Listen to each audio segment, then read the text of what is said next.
Today, my 65-year-old father retired. When I came home, my husband was sitting in his chair. He started talking to me without even saying welcome home. How much was your father's severance package? It is zero. He was a scaffolding builder. As soon as he heard that, my husband slammed a piece of paper on the table with a bang. I can't keep up with your poor family anymore. He had a job that didn't even offer retirement benefits. I don't want to take care of your family. I don't want them to take advantage of me. I want you out of my life. After saying so, my husband walked out of the front door. A piece of paper slammed on the table was a filled-out divorce paper. I couldn't help but laugh. Because he believed the lie that I had been telling him for 10 years and did something fatal. I am an ordinary housewife. I love my father since I was little. He was a scaffolding builder. His face and arms were always tanned. He works very hard, sweating on his forehead and his arms. He was strict but gentle. On the job site, his subordinate loved him. My family was rather well off, but we didn't spend more than we had to. I think we led an ordinary life. My parents always said to me, Nancy, don't tell other people about your father's job. Why? Because people may think about this job as good or bad. Alright? Okay. You promise? Yes, I promise. This promise I made over and over again to my parents. When I was a child, I did not understand why they were saying it. But now that I'm an adult, I understand. As time went by and I grew up, I got a job at a major company. I met Derek through a colleague. Derek was an elite employee of a major general contractor. His father was a doctor, and his mother was a daughter of a congressman. His older brother is a lawyer. They're an elite family. Derek seems to be proud of that. He used to tell me about his family. Derek was intelligent, well-spoken, good at his job, and kind. I was gradually attracted to him, and we started dating. When we began to think about marriage, I made a reservation at a fancy restaurant to introduce Derek to my parents. It's good to see you. It's good to see you too. I've always wanted to meet you. Well, I'm glad you felt that way. Thank you for taking care of Nancy. I hope she hasn't caused you trouble. Yes, sir. Nancy has always been a great help to me. She's too good to me. I see. You are a nice young man, as people say. People? People talk about you as a very skillful, humble, and nice young man. I hear that a lot. That's too much praise. It's thanks to the people around me. Where do you work, sir? He works for a film company as a scaffolding builder. I told him with pride. I didn't doubt that Derek would be proud of my father too. But all I got back from Derek was a confused voice of, "Oh," and a clouded expression on his face. I was momentarily taken aback by the unexpected reaction. But as I looked at the happy faces of Derek and my father, I forgot all about it. Your father is a scaffolding builder, isn't he? Eh? Yeah, is anything wrong? No, nothing. Derek asked me again on our way home from dinner with my parents. His face clouded once again. Why does he care so much about my father's occupation? I didn't feel good about the somewhat sarcastic way he asked, to be honest. But my parents seemed to like him, and that he was usually a kind person. I decided not to let it bother me at the time. Everything went smoothly, and we got married soon after that. I was happy to marry Derek, who is kind to me. But there was one thing that bothered me. After we got married, Derek rarely visited my parents' house, including weddings and funerals. I was a little concerned about Derek's attitude of refusing to visit them. But my parents and friends said it was natural as he worked so hard, so I believed it. Above all, He was as kind to me as before, so I thought I had to turn a blind eye to this. I tried not to mind about it. Though we had no children, as long as we could live happily together, that's all that mattered to me. That's right, like my father and mother. However, Derek began to show a side of himself that he never showed before we were married. This year's newcomers are really useless. They just joined the company, right? It takes time for them to get used to the job. The other employees are useless too. Why do I have to take care of them? The subcontractors are really slow. Don't say that. It's not like they're behind the schedule, right? Well, they aren't, but I think that is why they are still working for a small company. They should have gotten things like this done quickly. Just a little thing, such as talking badly about subordinate, or talking down to the subcontractors' companies. As I lived with him, my discomfort with Derek grew more and more, but I tried not to let it bother me. I assumed it was just because he was busy at work and under a lot of stress. He never said anything bad to me. As I left my job when I got married and became a housewife, I thought it was my job as a wife to listen to his complaints. 10 years after Derek and I got married, my father retired from the company where he had worked for a long time. That day, we had a small dinner party at my parents' house to thank my father for his hard work. Naturally, my husband did not come to my parents' house. Is Derek busy again today? Yes, he has something he can't miss. I'm sorry, Mom and Dad. You must be looking forward to seeing him. When I said that, my father said, I hear a lot about his work. He must be busy. It's been a while since the three of us got together. Let's have fun with the three of us together as a family. Although my parents looked a little sad, we enjoyed a leisurely meal together. I heard about my father's work, which I'd never had the chance to listen to in depth. I once realized what an amazing person my father is. My father has worked so hard for us. From now on, I want him to enjoy his time with my mother, doing whatever he loves to do, such as hobbies and traveling. I went home with warm feelings. I'm home. Oh, the light is on. Oh, you are home. Derek, I thought you were going to be late. There's my husband Derek in the living room. Derek, holding something in his hand, doesn't even look at me. As if he didn't hear my words, Derek asked me a question. Your father is retired, right? How much was his severance pay? Severance pay? He doesn't get any severance pay. He was a scaffolding builder. I see. Oh, hey, Derek, where are you going? He put something in his hands on the living room table.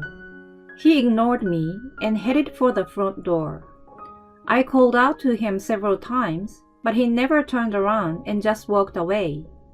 I was so surprised to see what was left in the living room. I could not even say a word. Divorce papers? Why? The smartphone I left in my bag rings. It was a message notification. As I opened it, it was from Derek, who has just left. I'm not going to take care of your parents. Your father did not even get any severance payment. I don't want to take care of such a loser. I'm divorcing you. That's what it said. Of course, my parents have never asked Derek for money. They don't plan on relying on us when they retire. They've always taken care of us. They were always concerned about my husband's busy schedule.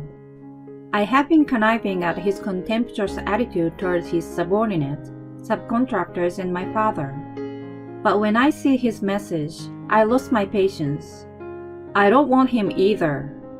I immediately filled out the divorce papers and filed them. Derek left the house with just a few things and never came back.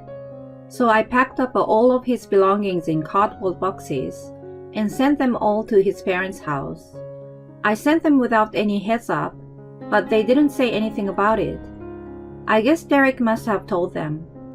I was a stay-at-home wife, and had no job. So I explained the situation to my parents and decided to go back to their place for the time being.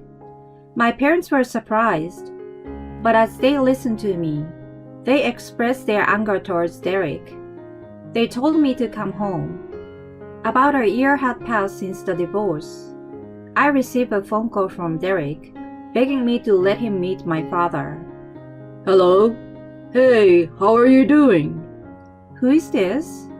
You know who I am? Don't be silly. It's me, Derek. What do you want now? I'm sorry that I left you with divorce papers all of a sudden. What? I don't know why you are calling me now. Don't give me the cold shoulder. Nancy, would you do me a favor? A favor? Derek calls my name in a coaxing voice. Nancy, I need to see your father. I don't have any reason to do so. Please, I really need to see your father. I don't care.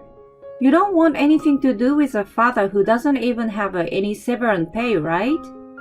I'm really sorry about that. I didn't know that your father was on the board of directors of the film company. I'm sure you didn't. You look down on people because of what they do or how much they are paid. I never told you.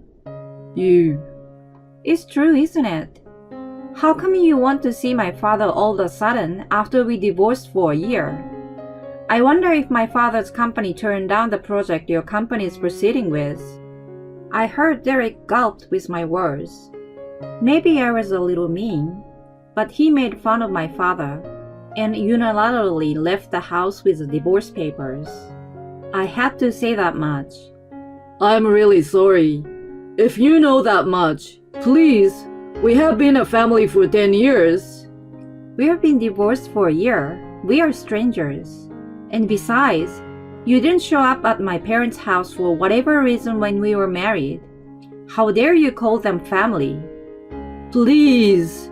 No, I will not let you see my father.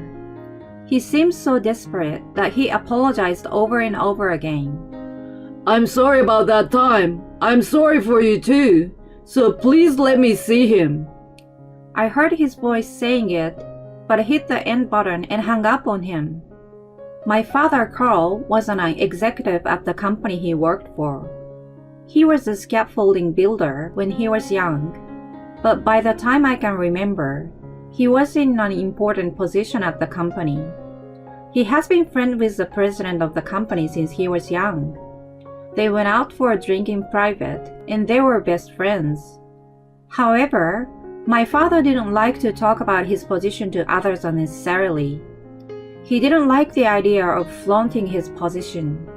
He loved construction sites so much that even after he became a board member, he visited there with drinks and such. So he didn't like the formal title much. Furthermore, when people learn of my father's title, some approach him with treacherous feelings. My father's company was not a big one, but it had a long history and was well known locally. My father, who had worked hard and diligently for many years, was trusted by his subordinates. He also had good connections in the local community. Some clients gave the company large orders because they trust my father. That's why my parents told me again and again not to mention my father's occupation. They told me not to let anyone approach me because of my father's money or his profession. So I never told Derek about my father's occupation. The severance package was actually $1 million based on his position and contribution to the company, but I didn't tell Derek. Seeing him changing his attitude completely as soon as he found out about my father's position, I was glad I didn't tell him. After the divorce, Derek's company was planning to build a big shopping mall in the area. Derek was put in charge of the project. The shopping mall construction client had long heard of the reputation of my father's company. They were eager to have my father's company, which was well established, knows the land well, and is trusted by the residents, enter the project. However, the president of the company, who had heard from my father about how Derek and I had divorced, declined the offer when he found out that Derek was in charge of the project. Derek's words were unforgivable for the president, who are best friends with my father. His words also made fun of his many subordinates who work in the field.